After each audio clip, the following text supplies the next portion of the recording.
If you're on the left, watch your fingers, watch your toes. Now, friends, we're going to be heading out of here in just a second, but you're going to notice that I do not have a steering wheel in front of me, right? That's because I'm facing the wrong way to drive this thing. People in car one can attest to that fact. But today behind the wheel, we've got one of the best drivers in the business. It's true. Here's why he's the best. People, check this out. If we make enough noise for this driver right now, he might get us some extra special behind-the-scenes access, all right? So with that being said, everybody, let's make a whole bunch of noise for our amazing driver, Titus!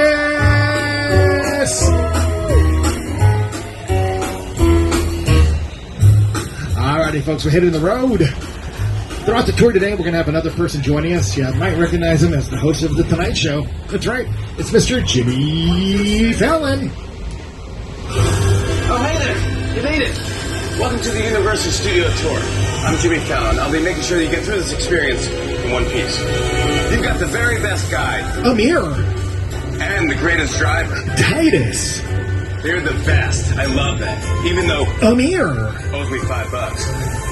I know you guys are excited to get on the tour, but first, a few safety rules. All right, folks, now first, if you need guest assistance, if you have a medical emergency, if you drop something of value off the side of the tram, or if you have any sound or video issues, reach up and grab that red emergency cord that runs along the center of the ceiling of the tram, and then I'll be back to assist you as soon as it's safe to do so. Otherwise, during the entire tour, please remain seated, keeping your arms and your legs inside the vehicle at all times. The studio is private property, so if at any point during the tour you drop your phone or just can't wait to use the restroom, pull the record and then remain seated. Please, no smoking of any kind during the tour. And also be prepared that the tour today is going to feature loud noises, fire effects, water effects, so you might get wet. There are also sudden tram movements on the tour today, so secure your personal belongings and be prepared to hold on tight. Finally, for your safety and the safety of those around you, please do not use selfie sticks while you are on board. Alrighty, people, well, we've done it. We've left the theme park behind. We're now heading down to the heart of the production area here at Universal. Out to your right, seeing a bunch of movie posters. See if we can find a poster for your favorite Universal movie. Now, if you can't find it, that makes sense, right? These posters, they only represent a tiny fraction of the over 10,000 movies that Universal Studios have produced throughout the years. Now, the most important day in our studio history, it goes back 110 years ago to March 15, 1915, and that is when our founder, Mr. Carl Laemmle, opened the gates of Universal Studios to the public. So Carl Laemmle, he was a German immigrant who came to this country with a couple of dreams, and one of those dreams was to build the world's first self-contained community that was dedicated to making movies. He achieved that dream by building the community that you're about to go see, Universal Studios Hollywood. And folks, on your screens right now, that's our founder, Mr. Carl Laemmle. So, folks, let me put this into context for everybody, all right? So we opened up our gates to the public on March 15th, 1915. The Hollywood sign wasn't built until the year 1923, and Disneyland didn't open until the year 1955, so we've been around for quite a long time. Now, while our community was originally dedicated to making movies, today we do more than just movies here. We have all kinds of entertainment, TV shows, music videos, commercials, documentaries. And on top of that, we built an entire theme park on top of our studio. But where do we make all of those shows? Well, we make them inside of buildings that are called sound stages. What's a sound stage? I got you. Look to your left. So these buildings are sound stages. From the looks of it, on the outside, a soundstage is basically a giant warehouse that's been built with really thick concrete walls. Now, these walls have been insulated and padded to make them about 98% soundproof. We use sound stages because it gives filmmakers an enclosed environment where they can control the weather, the temperature, the sound, and the lighting. Like, let's say we're making a movie that takes place entirely at nighttime. Well, you can't make it be nighttime outside 24 hours a day, but you can inside of a soundstage. Now, we can't go inside of a soundstage. It's kind of hard to bring this entire tram into a stage, but let me do this. On your screens, I'm playing a scene from a movie that was filmed here in the 1930s. It's actually one of our first talking films that we produced. Once it's done playing, we'll talk about how they use the soundstage. So check this out. I have the room ready for you and Mrs. Barrington. Thank you, Walker. Did you hear that? Mrs. Barrington. Not quite, darling, but soon. Very, very soon. Bellhop, Yes? heavy bottle of champagne sent to the room at once. And make sure that we are not disturbed for any reason. Now, folks, you see that bellhop on your screens? That's actually Jimmy Fallon's grandfather, the actor Timmy Fallon. Can you believe that? Well, you shouldn't. I'm lying. It's not. This is actually, this is really Jimmy Fallon. So this is a fun little video that Jimmy made for us to show you how to use a soundstage. So you see the hotel lobby that Jimmy's in right now? Check this out. Not really a hotel lobby. That's a set that's been built inside of a stage. There's no ceiling. That way there's room for the lights. There's no front wall. That way the camera can peer in and film the actors, right? Great example of how to use sound stages. Now, who designed that incredible set? So for a project, that's the job of somebody called a production designer. They're the person responsible for designing the overall look of a movie or a TV show. In the pre-production phase, before we start filming, so I'm going to break this down real quick. When you're making a movie or a TV show, I'm going to boil it down to 3 simple steps. Pre-production, production, and then post-production. Let's focus on pre-production right now. So during pre-production, the production designer is going to work really closely with the director, right? They'll go through a script page by page, and once they agree on what all of the different sets should look like, that production designer will then design some sets that might need to be built out of scratch, or they'll design how some of the permanent sets that we have here at the studio that you're about to go see might need to be decorated. So that's what a production designer does. Other aspects of pre-production involves things like writing scripts, making budgets, casting shows. A lot of that work happens on the left. So these brown buildings, they're actually the offices for some of Hollywood's top writers, directors, and producers. Big names like Mark Platt Productions. So Mark Platt, he used to be the head of Universal Studios. He then created his own company called Mark Platt Productions, and they have produced movies like La La Land for Lionsgate, Scott Pilgrim vs. the World, and they're also the folks who produced the movie Wicked, starring Cynthia Erivo, as well as its upcoming sequel coming out in just a couple of months, Wicked for Good. Let's see here. Malcolm D. Lee, he's got offices here as well. He's got a company called Blackmail Productions. Malcolm D. Lee, he actually directed the movie Space Jam: A New Legacy for Warner Brothers, and Blackmail Productions have produced movies like Girls Trip, as well as the Best Man series. And check this out. You know who Malcolm D. Lee's cousin is? Spike Lee. Yeah, so clearly a lot of talent for filmmaking runs in that family. And then also I want to shout out Julie Plec, who heads up My So-Called Company. So Julie Plec, she is the person who created the TV show The Vampire Diaries for the CW, and she also created the TV show Vampire Academy for Peacock. So some of Hollywood's greatest minds working to the left-hand side of the tram.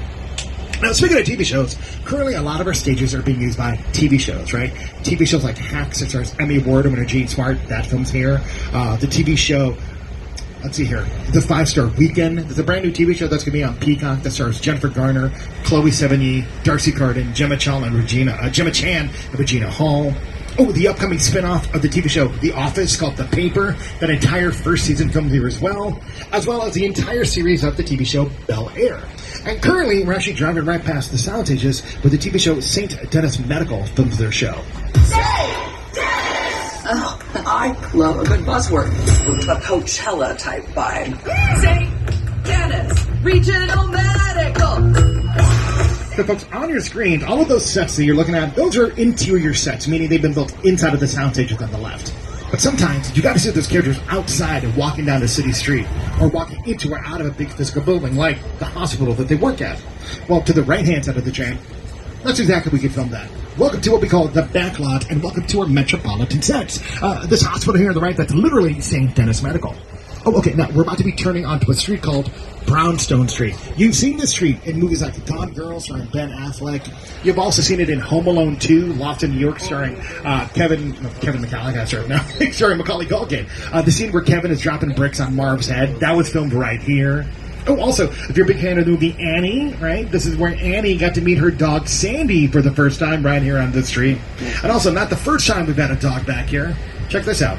Grace, the dog! I'm in the shower. He's like that. Even Jim Carrey came out of one of these apartments to let his dog go to the bathroom for Bruce Almighty. Oh, you're done now. Great. B-E-A-U. My friends, as we turn the corner from a little neighborhood, we're heading on to a street called New York Street, right? And we're suddenly in the big city. Now, even though this is called New York Street, it doesn't just have to play New York on camera.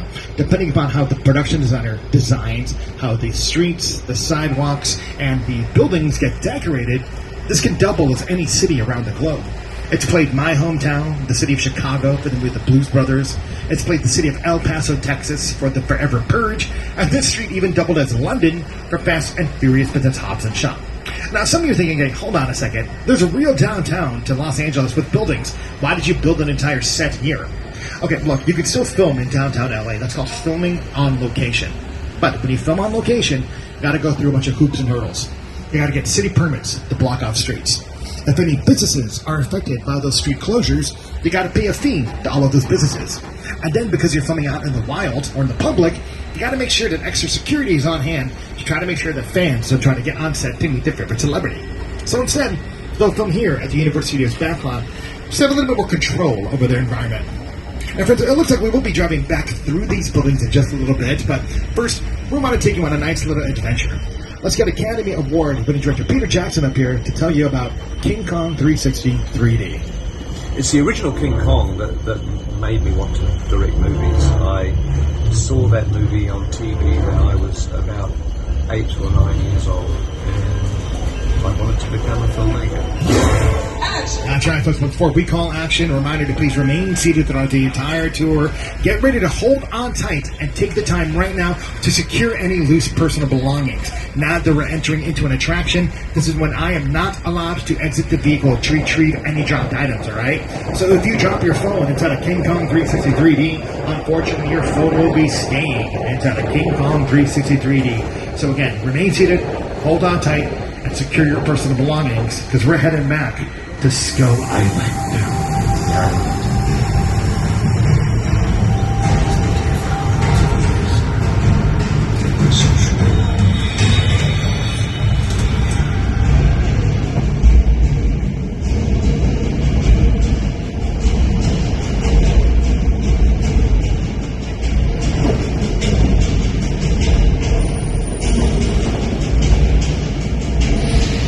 Alright folks, going to put your 3D glasses on now.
Everybody, let's make some noise for King Kong 360 3D!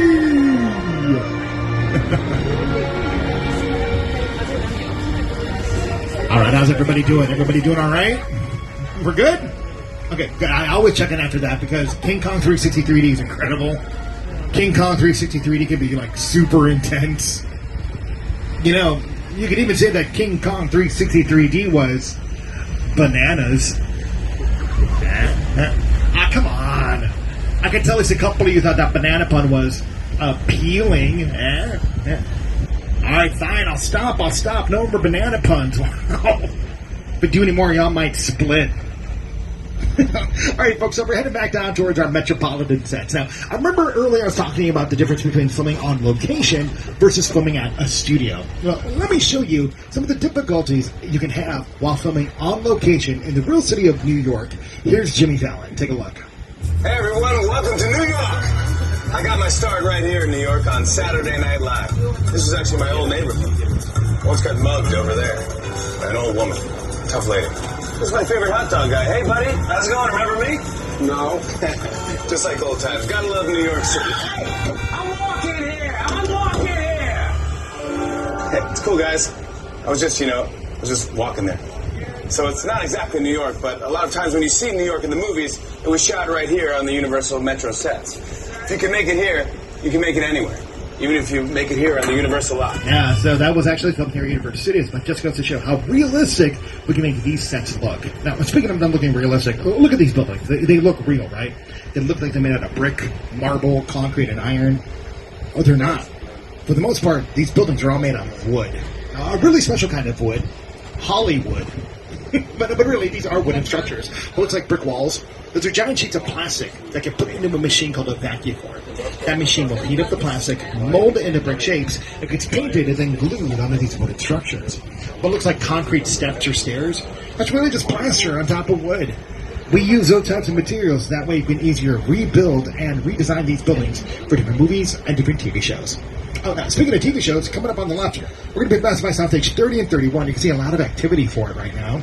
That's because the TV show The Voice is actually filmed over there, and right now it looks like they're actually striking some of that set. You can see some of the set pieces that are used for the TV show The Voice. Season 28 of The Voice currently on the air right now. Got some really fun coaches returning this season. Back are Niall Horan from One Direction, Snoop Dogg's the coach as well, and so is Reba McEntire. Now, Reba McEntire, she's not a single mom, but she is working hard. She's got 2 jobs. She's a survivor. Not only is she coaching The Voice, but her TV show Happy's Place films here at Universal Studios as well, right next door. Now, friends, those are 2 shows here in Hollywood that film in front of a live studio audience. So if you've always wanted to see how a TV show gets made in person, walk into a soundstage, right? You can do that for free. Find me after the tour, and I'll show you some websites where you can sign up to get free tickets for stuff like that, all right? Okay, cool. Now, everybody, look to your left. You see a teeny tiny body of water right behind these trees. It's like a small pond. We call that the Hollywood Ocean.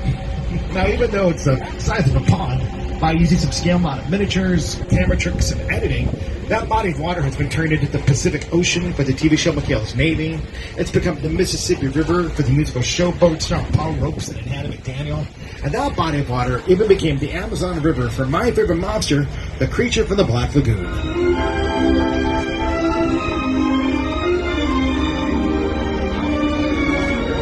Now, friends, I mentioned this earlier. Universal Studios, we created the monster movie genre, right? Between the 1920s to the 1950s, we made movies based off of classic monsters. Movies like Dracula starring Bela Lugosi or Frankenstein starring Boris Karloff. And right now, Titus is actually driving us through the area where a lot of those monster movies were made.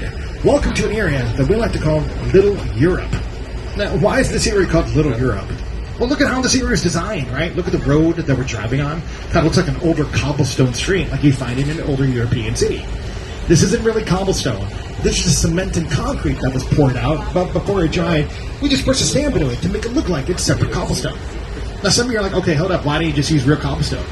That's because real cobblestone is expensive. Remember, this stuff only has to look real on camera for a second. It doesn't have to be the real thing in real life. Now look at these buildings, right? As we're driving past them, kind of feels like we're in a European village. And what's neat is that simply by changing the languages of the words of the windows, changing the costumes the actors are wearing, changing the languages they're speaking, we've transformed Little Europe to look like multiple locations around the globe. It's played Italy for the movie Angels and Demons. It's played Paris for an episode of The Gilmore Girls. And part of this area even played Egypt for the movie The Mummy. Now, for fans of Princess Diaries 2, A Royal Engagement, I'm sure you've always wanted to visit the land of Genovia, right? Well, congrats, you just visited Genovia. The road the tram is driving on is the same exact parade route that Anne Hathaway walks in the Princess Parade. But I'm going to guess a lot of you recognize Little Europe as the good place. You, Eleanor Shellstrop, are dead. Cool. This location, the afterlife, come on. I've never ever seen this. You're in the good place. I'm not supposed to be here. That's right, folks. All 4 seasons of the TV show The Good Place filmed right here at Universal Studios Hollywood, and Little Europe was the actual good place. Alrighty, folks, well, I do want to let you all know now that we're about maybe halfway through the tour, so just a reminder again to please remain seated. The studio is private property, so if you drop your phones or just can't wait to use the restroom, pull the cord, remain seated, then I'll be back to assist you as soon as it's safe to do so. And folks, please remain seated, because Titus is making it happen for us. Remember when I said that trams aren't really allowed to enter into sound stages? Well, because Titus is really good friends with one of the directors who's actually filming a movie inside of here, he gave our tram special access to enter into the soundstage to take a look-see at the set that they built. So again, please remain seated, hold on tight, and hold on tight to your valuables. I'm not allowed to enter into their set to retrieve any dropped items. Oh, now look at this, they built an entire road. All right, everybody. Alright, sorry about that. Hey, remain seated, please. Hold on tight. We've been getting a bunch of little earthquakes here, and I'm like, whoa.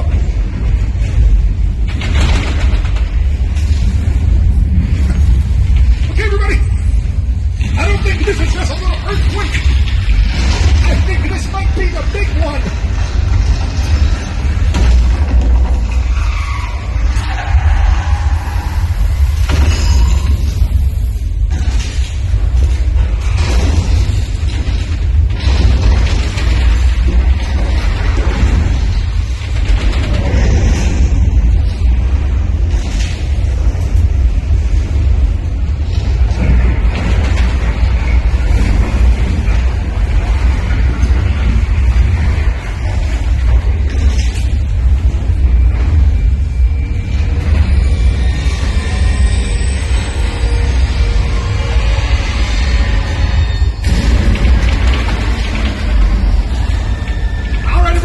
Be worse. At least we're not getting wet.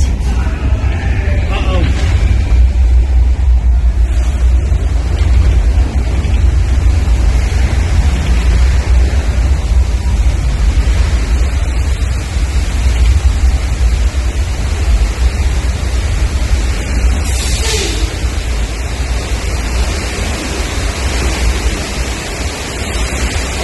And the Academy Award for Best Performance by a Tour Guide in a Theme Park acting like he's in a real earthquake goes to your tour guide, Emir. Clap for me. Clap for me. Oh, thank you. Hey, congrats, everybody. You just survived Earthquake, the big one. So that attraction opened up in the year 1989, and it's based off of the movie Earthquake that stars Richard Roundtree and Ava Gardner. Now, if I fooled anybody there, if I freaked you out, I'm so sorry, but hey, don't get mad at me. You know why? Earthquake's not my fault. Earthquake fault. Alrighty, friends, well, tough tramp. Instead, you know what we're going to do? We're going to take you to the land of Amity Island.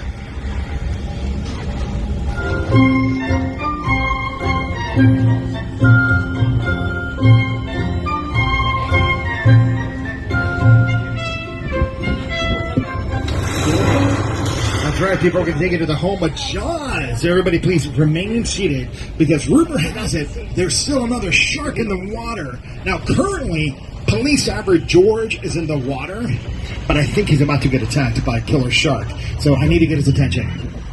Hey, yo, George. George, buddy. Oh, boy. Hey, George, can you hear me? I need you to come out of the water, man. Thank you, George, buddy. There's a shark in the water who I think is about to attack you. I need you to get into your boat. George? Oh, George, is it happening right now? Oh, are you trying to fight the shark? All right, George, you can do it. Show us what you're made of. Oh, I see. Blood and guts. Okay, cool. All right, everybody. Well, we're going to pull forward. We're going to hide behind these super safe barrels of gasoline. Now, in the water, there's a yellow barrel full of shark bait. Maybe the shark will just eat that. Let's see what happens.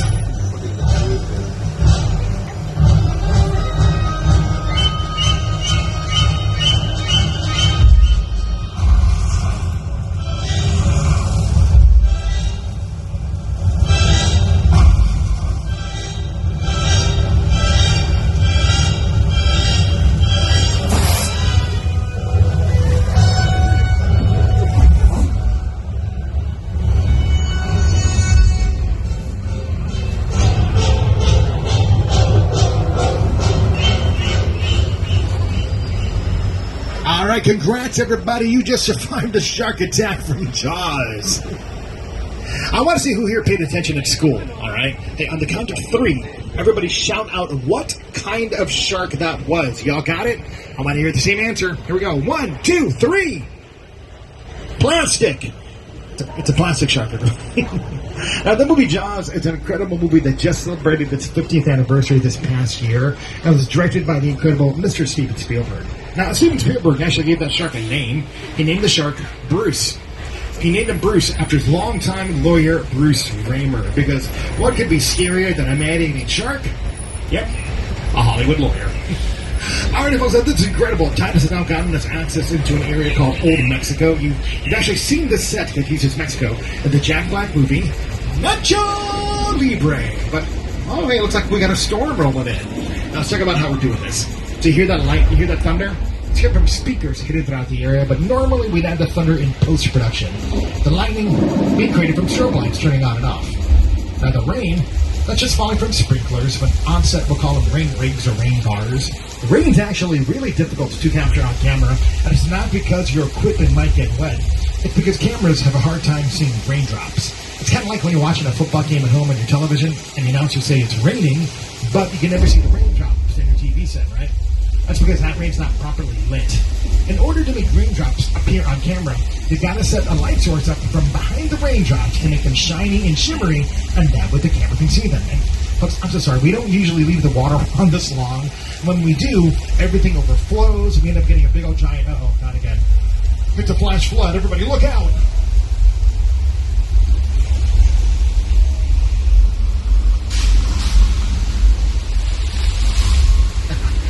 Alrighty, people, now you might recognize this flash flood from the movie Big Fat Liar. Take a look at your screens. You can't outrun a wolf, kid! Yeah, we'll see about that. Hang on, buddy, folks! It's Frankie Muniz, Amanda Bynes, Paul Giamatti, and Paul Giamatti's stunt double getting drenched by flash flood. Now, if you're a big fan of Lady Gaga, you've seen this flash flood effect in her music video for the song Judas. Lady Gaga herself got drenched by all that water. Other music videos are filmed here. That arched doorway, Camila Cabello danced in front of that for My Oh My, and Janet Jackson's music video for the song Escapade, filmed all over Old Mexico as well. Well, friends, we're going to say adios to Old Mexico, and now we're going to say howdy to 6 Points, our western sets. These streets up here have been used by some huge stars. Mae West from My Little Chickadee here. Jimmy Stewart from Dusty Rides Again back here. And for my fans of scary movies, A24's Maxine, Mia Goth, and Kevin Bacon had a little showdown right here on the street. Speaking of showdowns, look at what happened to Jimmy Fallon back here, too.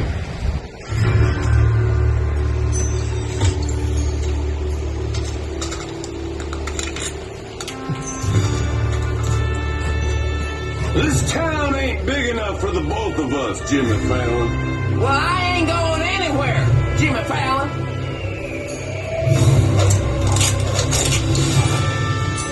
Now look here.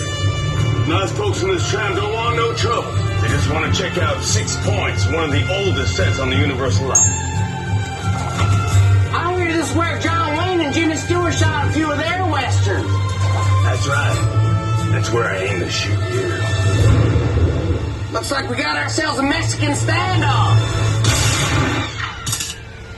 Lucky shot. Now what say you mount up and get out of town while the getting's good? All right.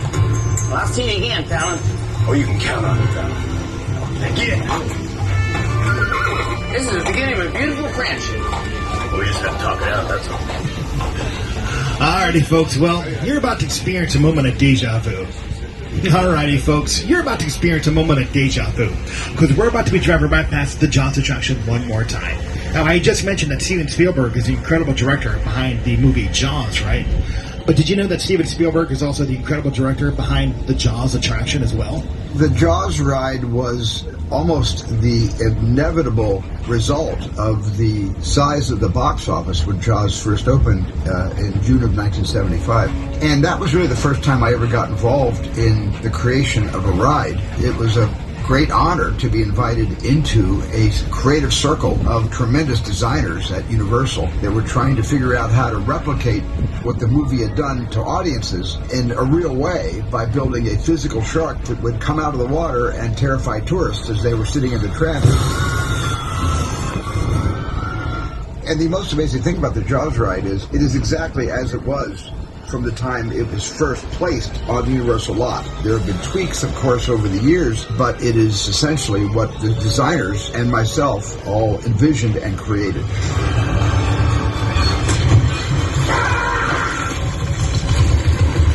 I'm done bashing the shark. Thank you, Jaws, for everything you've done for me. But I will say, consistently, the shark did work much better on the tour than it did in the Atlantic Ocean in 1974.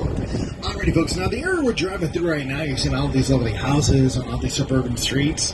We're in basically what's called the residential section of the Backlot. But people don't live in these houses.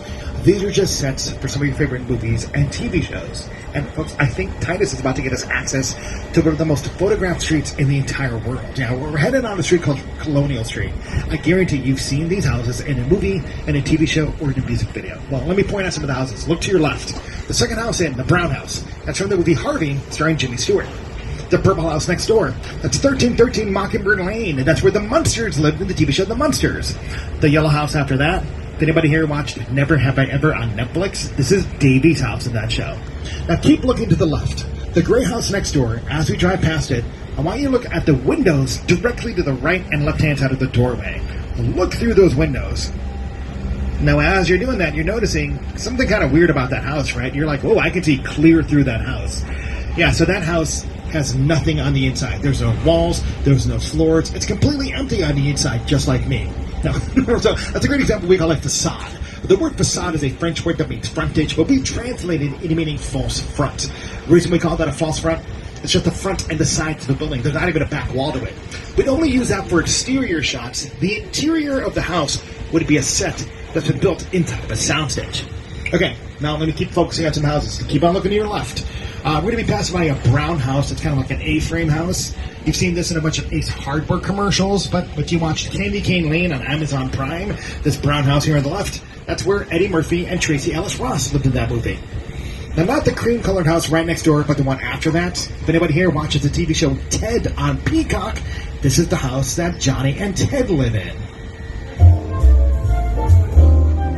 I'm going to pause it so you can take a look, see it on your screens, and you can see it on the left-hand side. Now, it did get painted a different color pretty recently for a TV show that was being filmed here a couple of months ago, but let me let this video play out. Activities begin. How many we got? Well, let's see. We got 20 cartons. Fantastic. Do you think we're getting too old for this? Oh, come on, Johnny, we're doing a public service here. If a kid leaves the house in a less than stellar Halloween costume, he's got to get the bad news before he makes a fool of himself all over town. We're Samaritans.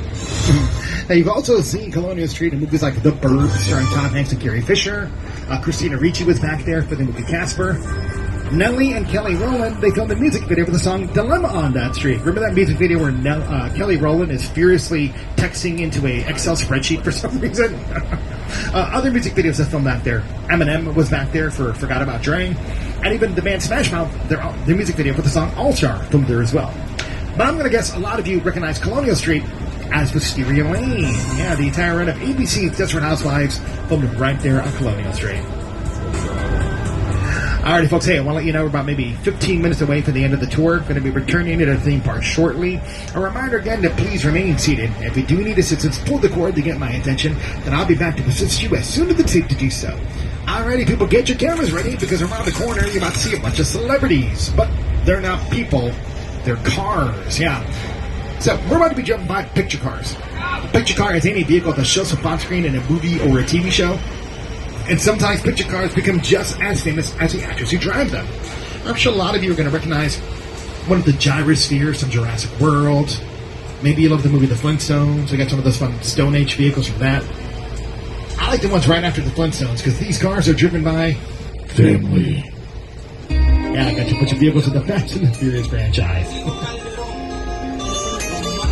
Alrighty, so for the folks who have anybody who's kind of younger on the tour today, I'm going to let you know that as we turn the corner, you're about to see a bunch of spooky imagery for our Halloween Horror Nights, so just be prepared for that. Alright, on the right, you're going to see one of the haunted houses.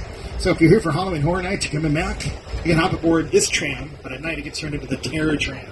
You're taking this out here, and then we kick you off the tram, and you get to walk through a haunted house based off of the Blumhouse films. And then, once you survive that, you'll make your way right past our creepy version of the Hollywood sign on the left-hand side. And then after that, you get to walk by a piece of Hollywood history. You'll walk right next to the original Psycho house for the 1960 movie Psycho.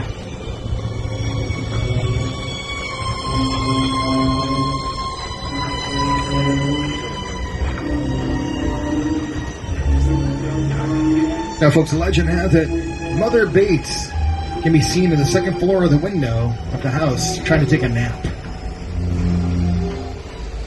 Now, friends, as we drive past one of the most iconic sets in all of Hollywood history, prepare yourselves for one of the most impressive ever built here at the studio. So, friends, throughout the tour today, I'm showing you a bunch of stuff that was not real, right? I showed you brick buildings that were fake, put you through a fake earthquake. Well, what you're looking at right now, this is a real airplane, a real 747 airplane that was purchased and then chopped into pieces for Paramount Pictures' War Over the Worlds. Here's the director of that movie, Mr. Steven Spielberg, as well as the production designer, Rick Carter, to tell us a little bit more about why they chose to design this incredible, realistic set.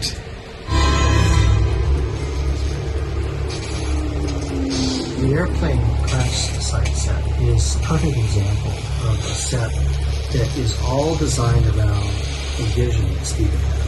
To sit down to talk about War of the World, I thought, what if the 747 goes down right in a big neighborhood? Because it's just something you don't see.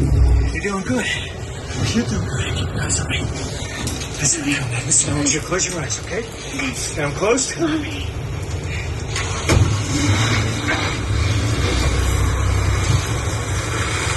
Robbie, get in. Get in. War of the Worlds, an incredible movie all about an alien encounter that released back in the year 2005. Well, friends, we're going to take you to the set of another movie all about an alien encounter that released back in 2023. We're going to take you to the set of Jupiter's Claim from Jordan Peele's movie Nope, the same exact set that actors Daniel Kaluuya, Keke Palmer, and Steven Yeun worked on. Here's writer and director Jordan Peele to tell us what it takes to make a Hollywood movie. Movie magic only happens when a team of collaborators, often in the hundreds, work together to take an impossible notion and bring it to life. This is Jupiter's Claim, a nostalgic, small-time Southern California amusement park owned by former child star Ricky Juke Park.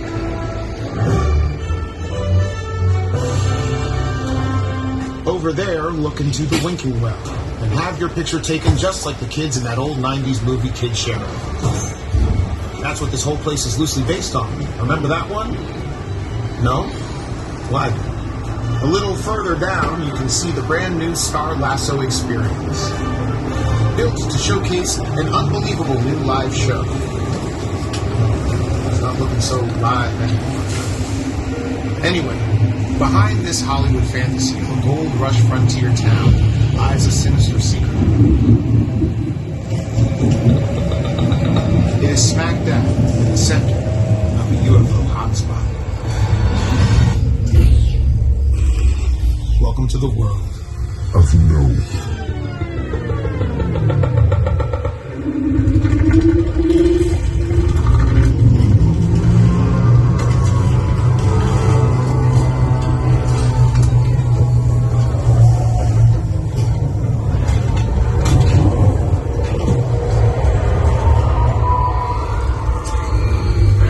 Now, folks, if you've seen the movie Nope, yeah, these are the actual sets of Jupiter's Claim that you saw on screen, but the movie Nope actually didn't film here. It filmed on location up in Agua Dulce, California, which is like 45 miles north from where we are right now. Once the movie is done being made, though, Jordan Peele wanted the sets to be brought here to the tour. That way we could drive through them and really appreciate the work of the production designer. Her name is Ruth DeYoung. She designed those sets. She's also worked with Jordan Peele as a production designer on the movie Us as well. And she's been nominated for an Academy Award for her work as a production designer on the movie Oppenheimer. Now, if you've never seen the movie Nope, I highly recommend you check it out. It's a really fun film, but let me do this. Let me get one of the stars of that movie, Keke Palmer, to come up here on our screen to say hi, and to also place a trailer for the movie Nope. What's up, Studio Tour? I'm Keke Palmer from Jordan Peele's film Nope. What's a bad miracle? Well, you'll have to see our movie to answer that one. Until then, I hope you enjoy your visit to Jupiter's Claim. Did you see a UFO in that cloud? Yeah. No. I ain't never seen nothing like this. No. Are you ready? Run! Oh, yeah. No.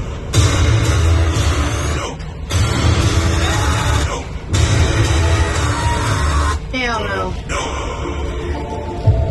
Alrighty, folks. Well, that is a wrap on a world-famous Universal Studios tour. Hopefully you learned a thing or two, or had some fun with my terrible puns. Gonna get you back to the theme park momentarily, but before we do that, will you all do me a favor and make a whole bunch of noise for our amazing driver, Titus! Also, a special shout-out to the annual pass members aboard the vehicle. Thanks so much for always joining us. If you're not an annual pass member and you want to become one, head to the Universal Box Office to find out you can turn your ticket into an annual pass. That way you can come back next year in 2026 to ride a brand new roller coaster, Fast and Furious Hollywood Drift. If you're looking to purchase any of the NBC Universal TV shows or movies that we talked about today, go to the website uphe.com. It'll pop up on your screens in just a little bit. And then make sure to download the Universal Studios Hollywood app to your smartphone. With that app, you'll see that we close tonight at 6 p.m. You'll see showtime for Waterworld, and you can also do some mobile food ordering through that app as well. Alrighty, folks. Well, my name's Amir. I was your studio tour guide. If anybody has any questions for me, I'll be hanging out on the left-hand side of the tram after you drop off your 3D glasses. Swing by and say hi, or ask me any questions you have about the theme park, about the studio, or if you're visiting from out of town, you want some local recommendations for where my favorite tacos are in here in LA, find me after the tour. I'd love to share any information I can with you. Or maybe you want to go see the Hollywood sign. Yeah, find me after the tour, and I'll give you a hiking trail where within 10 minutes of your hike on just a flat dirt path, you're going to get incredible views of the Hollywood sign. All right, friends. Well, we're heading back to the download area. Thanks again for joining us. Have a great day. Hopefully my terrible puns didn't traumatize you too much. But if they did, I still hope you had a terrific time. Bye.